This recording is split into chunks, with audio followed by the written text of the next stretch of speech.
Essentially what he said in that moment is, great, you talk too much, show me. Yeah.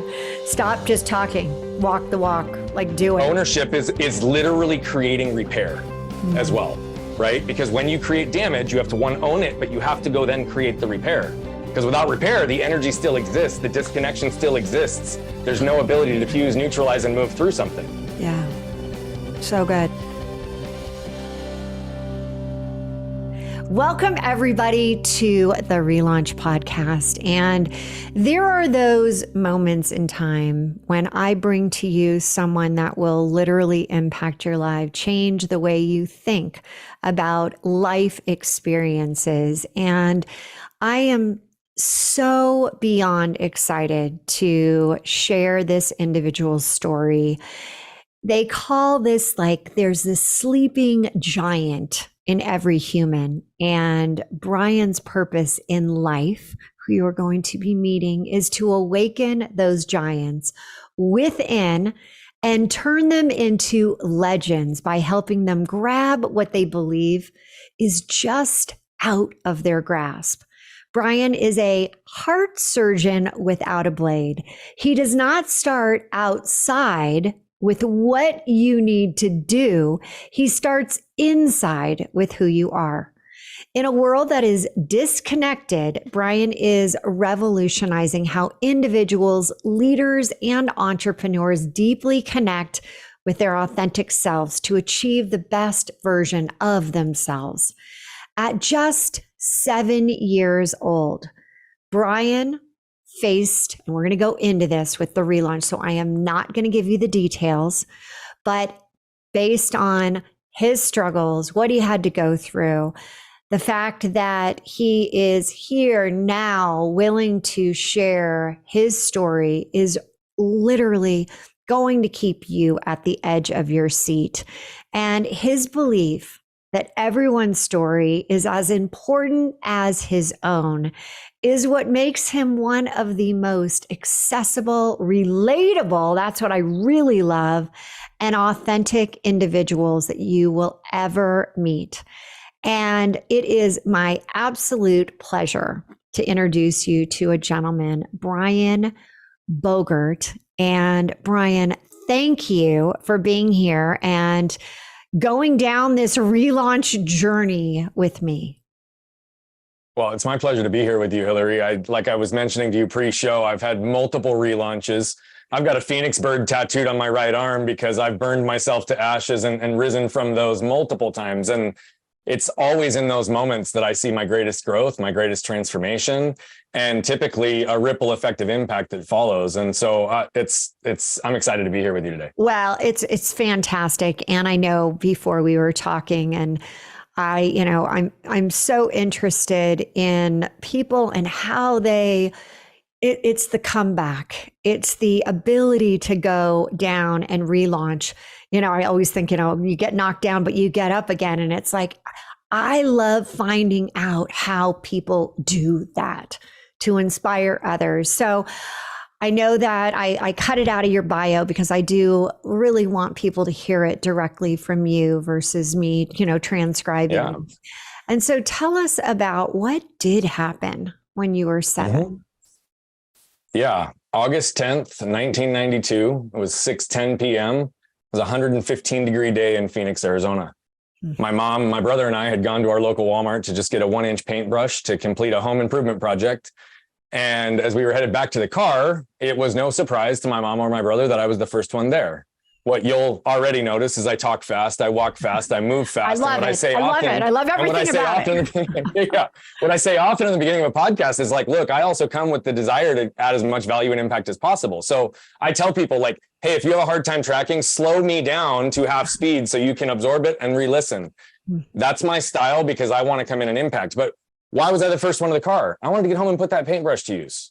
And this was back in the days before there was key fobs, right? So I had to wait for my mom to literally stick her hand in the purse, grab the keys, stick it in the door, turn it, so that we could go on with our way, right? And while for us older people, I get that. I know all about those days.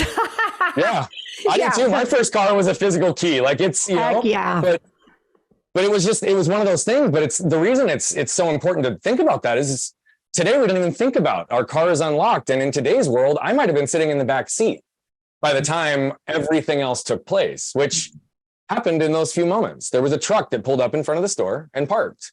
The driver and the middle passenger got out, and the passenger all the way to the right felt the truck moving backwards. So Hilary, he did what any one of us would do and scooted over to put his foot on the brake, but he instead hit the gas. Combination of shock and force threw him up on the steering wheel, threw him up on the dashboard.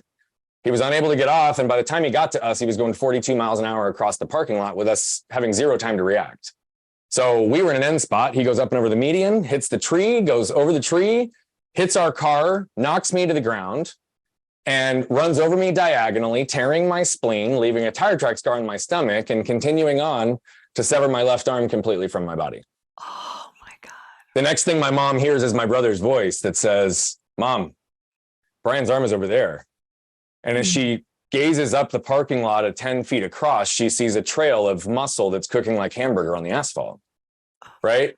Wow. Reality is I have to pause and always acknowledge the woman that is responsible for me being here beyond my mom, because she definitely is responsible for a lot of that. But there was a nurse that walked out of the store right when this took place, and she saw the literal life and limb scenario that took place in front of her.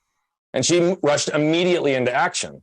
Now, I've said for years that I was forever indebted to this woman, but that comment became even more powerful when I met her for the first time on the 30th anniversary last year. Oh, and chills on that. That is so amazing. It was a magical moment. And as we were talking, I come to find out that she had a friend with her that day that had the same nurse training at the same level that she did, who turned to go on with her day. Now, what I want to be clear on is I have no malice, no negative energy. No, she had every right to do that. And that I don't have a negative energy. But what I'm trying to reinforce is the power of a singular choice by a singular person and the ripple effect that took place, because the woman who did save my life came over and stopped the bleeding on the main wound, which guaranteed my survival. But she also simultaneously instructed some innocent bystanders to run inside, grab a cooler so that my arm could get on ice within minutes. Had she not done one or both of those things, I either wouldn't be here with you today, or I'd be here with you today with a cleaned up stump. That's just the reality.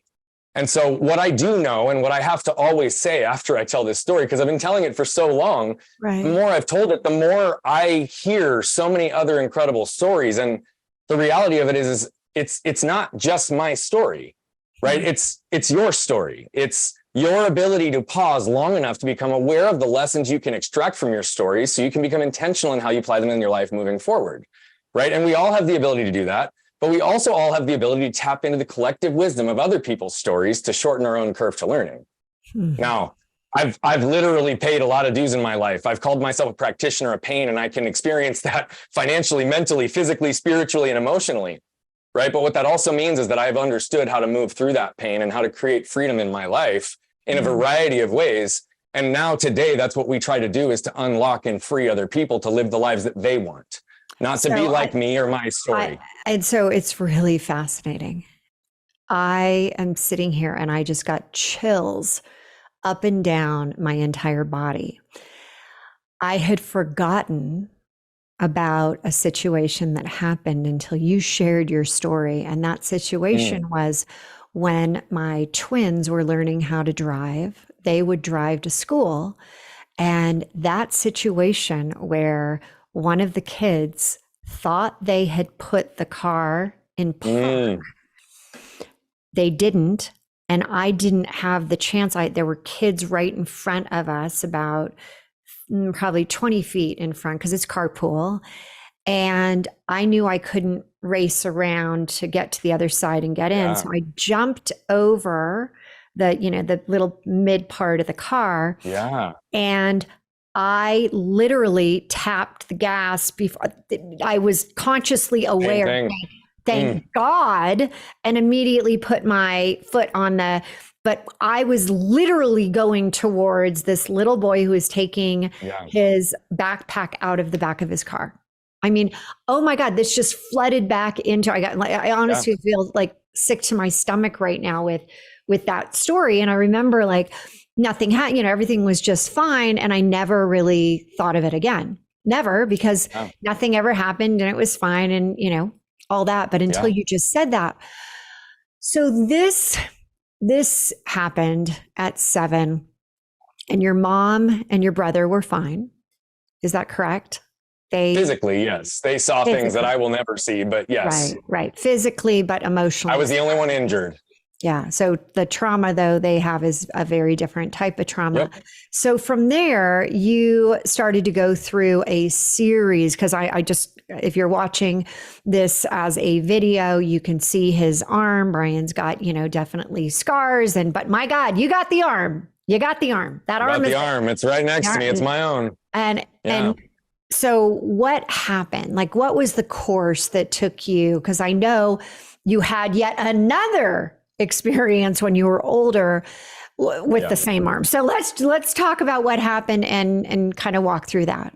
Well, let's take it in chunks because I think that'll make some sense. And let's address the chunk like right after the accident, right? And I'll tell you that really a couple of my core lessons were embedded in that period of time because even though I was in a fog, my parents certainly were not. Right. And they were intimately aware of the unceasing medical treatments, years of physical therapy. And the idea of seeing their son grow up without the use of his left arm became a source of great potential suffering for them. So they literally willed themselves day in and day out to do what was necessary, to do what was tough, to ultimately strengthen and heal me. Right. And so though it was probably not intentional, what they did was they embedded in me a way of living and a concept and philosophy that I teach, which is to embrace pain to avoid suffering. And I also believe this is where we gain freedom.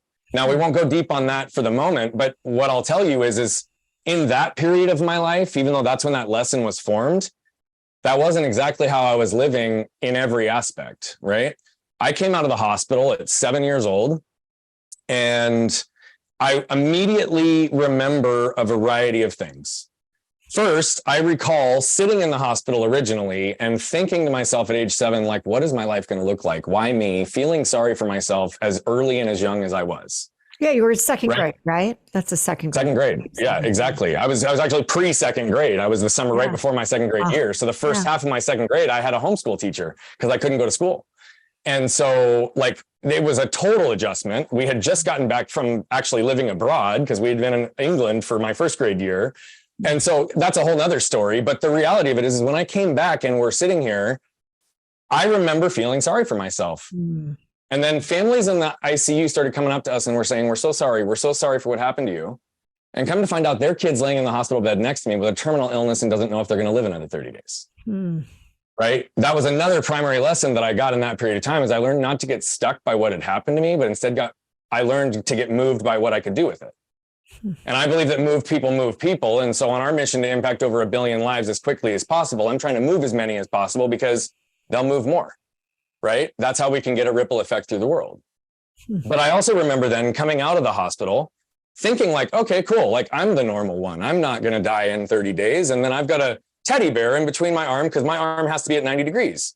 So it's clear my arm is broken. And inevitably people ask, what happened to you? Well, they were expecting me to be like, well, I was racing my brother down the street and I crashed, or I flew off the jungle gym, but my reality was just very matter of fact. I was run over by a truck and my left arm was torn off. And inevitably what they would do 99% of the time is they would pause. They'd turn to my parents for validation, which told me that they didn't believe my own truth. They didn't believe my story. Right. So I remember at 7 starting to realize like, okay, if I'm not being seen and understood, I don't feel connected. I don't feel protected. I don't feel safe, which are the 4 things we all seek and desire in the human connection and human experience. Right. And so the reality of it is what happens. I start realizing, okay, well, my truth isn't being told. And then on top of that, those same people would start viewing me through their lens of what they'd be capable of in my situation, immediately limiting what I was going to be able to do in my life. Right. And, I can imagine. and I remember, and though these weren't my words at the time, it was the expression I certainly felt. My internal reaction was like, fuck that. Right. And so what happened? I formed a mental narrative in that period of time, which because I was told mental toughness, like this is it. You just need to be mentally strong through this period. Right. So that's what I focused on. Brian's good. Brian's strong. Brian's capable. Brian can do anything himself. And I lived that way for 13 years. And I did a lot of epic stuff. And I overcame lots and lots and lots. And I was proving to myself more than anyone that I could, but it was also the external world that was still telling me that they believed I couldn't. And I was believing it. So I had to constantly fight through this process of getting myself there. And it served me well. To fast forward to that next pivotal element, at age 20, I went snowboarding. I was a pretty damn good snowboarder. I could fall down and dig in an edge and pop right back up like nothing ever skipped. I didn't fall that often, but one time I fell and I went down, and immediately I knew that my arm broke, my left arm. And long story short on what happened there, that period of time taught me more up at that point in my life than my original accident did. Oh, and I used to think that my accident was my transformation story. Mm-hmm. The reality of it was it was the thing that created all the trash from my past that I had just learned to bury. Every time I pushed through, I pushed down. Every time I pushed through, I pushed down. And I didn't realize how much I disconnected myself and how much I really hid behind that mental narrative, which was armor and protection. You know, I think that that's so critical for people to really understand that armor and protection. You know, I call it hell in the hallway. Keep putting things behind those doors, you know, keep closing them. But eventually the doors will open. We teach a lot around the concept of armor and what it's actually protecting. Totally. And I believe that typically whenever we try to protect ourselves, we're guaranteeing that we'll disconnect ourselves. So right. I want to go back, though. You did say some of the core lessons: embrace pain to avoid suffering and not to get stuck, be moved. Can you go into a little bit more detail around what that actually really means to you, especially core lessons, embrace pain to avoid suffering? Yeah, I'll give you an expedited version of that, and then I'll bring it full circle even to this next period of life that was a part of this story. First, we have to understand pain and we have to understand suffering for us to be able to, understand this concept, right? And what does the world tell us? The world tells us to reduce, eliminate, or avoid pain at all costs, right? That's literally what we hear. We see commercials all the time and billboards and banners and everything to give us any amount of relief in the moment because that's all we can exist in. Well, pain is defined as short-term, intermittent, and a direct cause of something and alleviated once that direct cause is removed.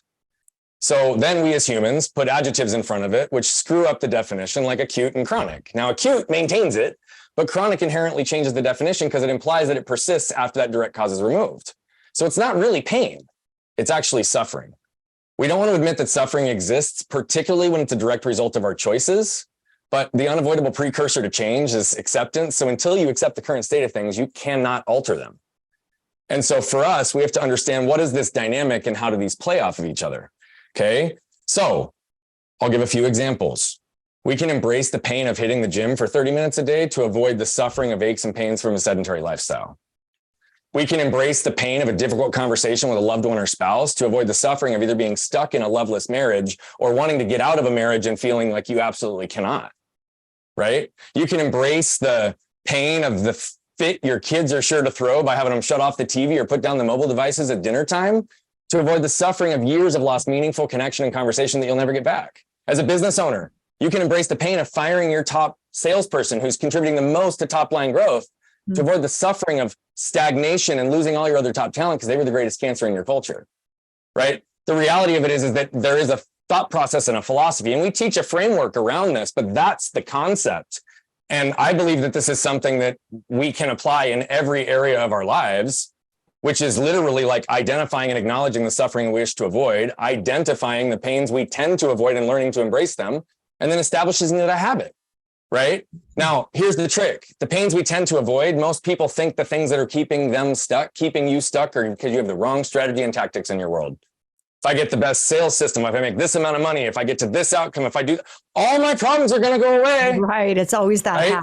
If I have that, if I have that, if I have that. Yep. Strategies and tactics are critically important for leveraging your business and your life, but it is not what keeps you stuck. Inevitably, the trash from your past, which is connected to the emotional triggers, behavioral patterns, and environmental conditioning, are always what will show up and be the repeat patterns, the fatal flaws, the things you thought you worked through, but continue to resurface in your life, those places that still keep you feeling unworthy, disconnected, right? Or any other negative low frequency energy. If you're existing there, there's unresolved trash from your past, and it may not be connected to a trauma, but it's showing up in your real-time life. And so that is the concept of embrace pain to avoid suffering. Let's talk about that it shows up in real time in your life. Because a lot of times we're going so fast through life that we miss the clues. We don't even want to see what's right in front of us. We don't want to hear, and we don't even want to listen to what we're being guided.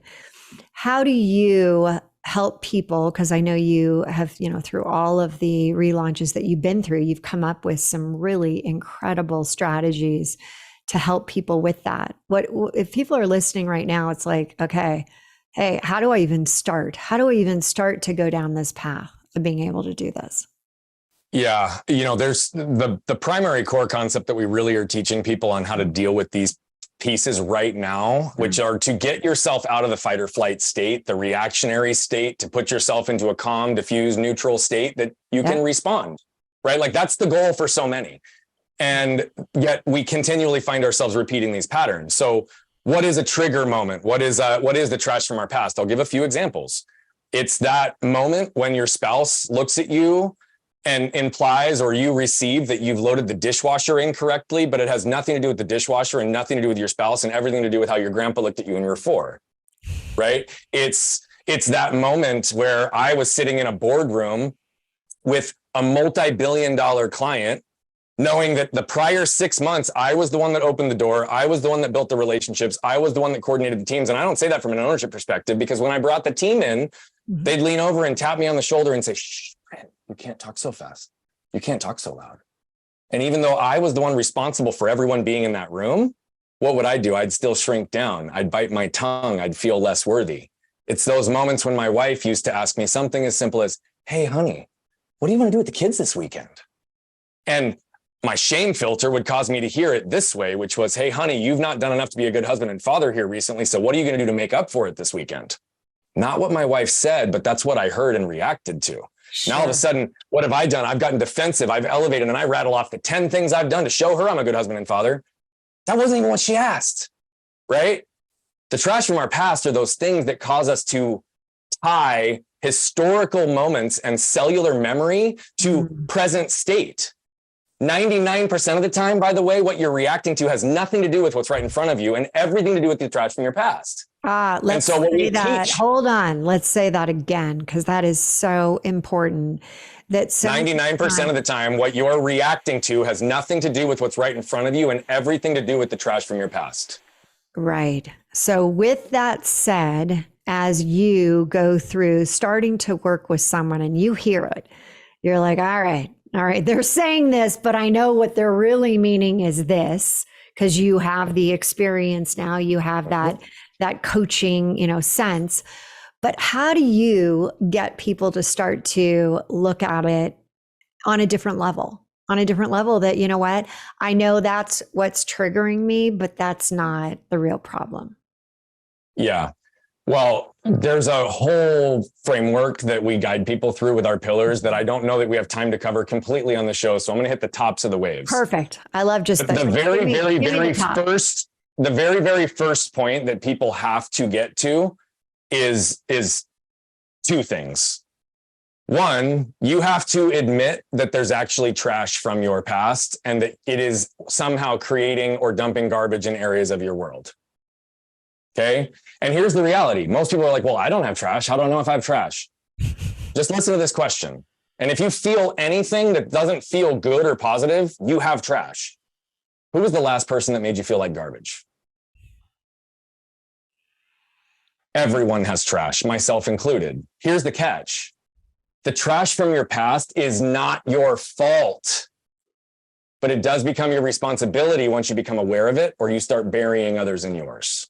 What do I mean by it's not your fault? Most of the time, it's generationally inherited. It's patterned down. My wife and I have been able to trace our own personal triggers back 3 generations in our own family lines to understand the patterns that just happen subconsciously because we don't even know what's going on, right? So those are the 2 things we have to get to out of the gate, is that you have trash.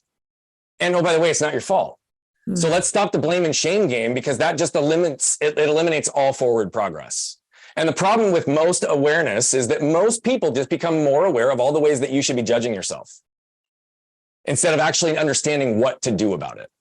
Okay, so we teach pillars, and I'll list what they all are, but I can't break them all down for you. Awareness is always going to come first. Totally, I agree. Right? Because you cannot be intentional with what you're unaware of. When we talk about 5 pillars, I want to be clear too, this isn't a linear process. It's more like an infinity sign that you're constantly weaving back in and out of. Okay? Yeah. But because there is no final destination. Before you go into the next one, awareness, even I find sometimes people have a difficult time saying, well, what's the best way to be aware? And I know what I always encourage people to do is, you have to have I call it the pause principle. You gotta pause throughout your day. You can't just, if you're running so fast, if you are, high octane all the time, you're missing it. You can't be aware of everything. Like if you're driving a Maserati on the highway and you're going, 150 to whatever it goes up to, you're going to miss things along because you can't see them. They're going by so fast. And so how do you share that? Like, hey, here's how you have to be aware. Here's a first step. Yeah. So I think the point you make is very valid. And that's a pattern I used to exist in. My do self, right? Yeah. Didn't ever allow me to be. Right. And when I couldn't be, I couldn't feel, I couldn't think, I couldn't understand, I couldn't reason, I couldn't any of it that allowed me to move. Right. So even what you just said, I think so many people were given a gift just 3 years ago because the entire world was knocked out of autopilot simultaneously. And all of our morning routines went out the window that we would forget how we got to the office 50% of the time because we were just in autopilot. Now all of a sudden, every muscle was being flexed in our bodies, minds, souls on adjusting to this change, right? And everybody felt it. But look what happened. Alcohol abuse went up, drug abuse went up, domestic abuse rates went up, suicide rates went up because people have a really hard time sitting still and actually allowing themselves to be okay because they're afraid to sit in those moments of garbage. Okay. So I have to just reinforce what you said, because that's the very first thing. By the way, if you can remove the blame and shame, it's less scary to sit in it. Okay. Because again, awareness is not about just becoming more aware of all the ways you should be judging yourself. Awareness is about extracting how you feel, the narratives and the lessons tied to your experiences that allow you to see you more clearly. This is about perspective. This is about understanding. Extracting how you feel. I like that. It's the most important piece. Love the concept right there. Because if that is the biggest takeaway right now, that is so good. Understanding how do you feel, understanding where it's resonating in your body, understanding what situations do to you. Every time that person walks in the room, I get all riled up. Or, every time that person, I just think, bomb, like, horrible. Yep. So great to just have that, concept of taking it in, of having there's this meditation program, you've heard Headspace, right? And one of the things they always get you to do is start at your head and literally scan your body. Where are you feeling it? And what you're telling us to do is exactly that. Scan it. Yeah. And we get even more detailed into that in one of our pillars specifically, because it is really about getting in the body even more so. So awareness for most people just starts at the understanding of these pieces at the highest level. Yep. But ultimately throughout the pillars, we get a lot deeper because we have to, right? Because here's the reality. Until you get to the source of this trash, it will continue to haunt you, right? And the other part of it is you don't ever really get rid of all of it, because whether it's shame or anger or fear or scarcity, which by the way are often very connected to the same patterns and the same emotions, they just get labeled all the way different, right? But the reality of it is there'll be adversaries in constant pursuit because of the cellular memory that exists in your body until the day that you die. So the thing is I used to live in these low frequency energetic states, these low emotional states, these anger moments that would cause damage in my world. I'd live in them for months and years.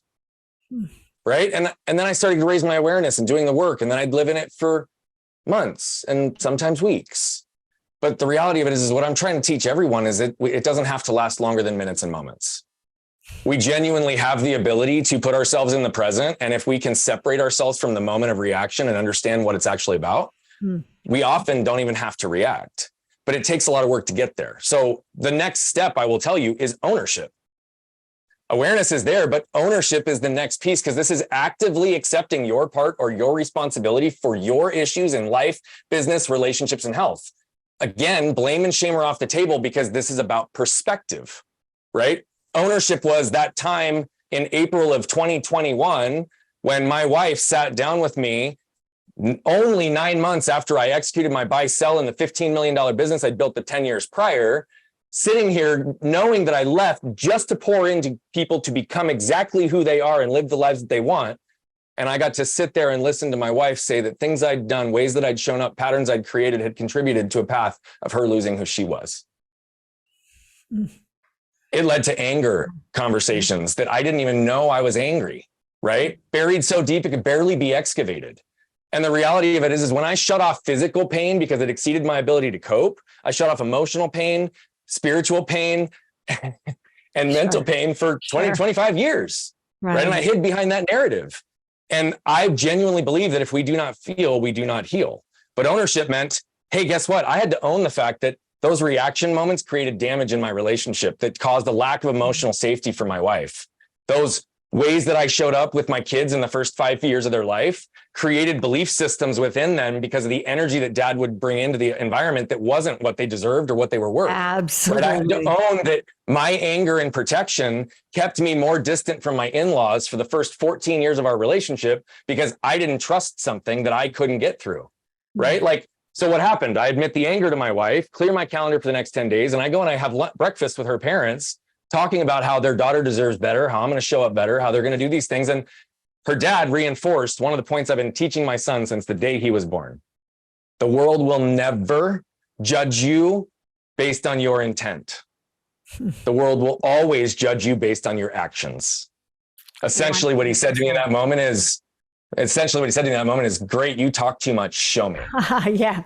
Stop just talking. Walk the walk, like do it. Ownership is literally creating repair as well, right? Because when you create damage, you have to own it, but you have to go then create the repair. Because without repair, the energy still exists. The disconnection still exists. There's no ability to diffuse, neutralize, and move through something. Yeah. So good. So as we're about to wrap up, are there other steps that you just want to make sure that we hit before we end? I'll hit them at the highest level. Okay, good. Unpacking is the heaviest part. This is where we feel for the purpose of healing. Okay. This is allowing yourself to feel the trash from your past and understand physiologically how it shows up in your body. This is one of the points I wanted to make based on what you were saying before, because this is where we get deeper.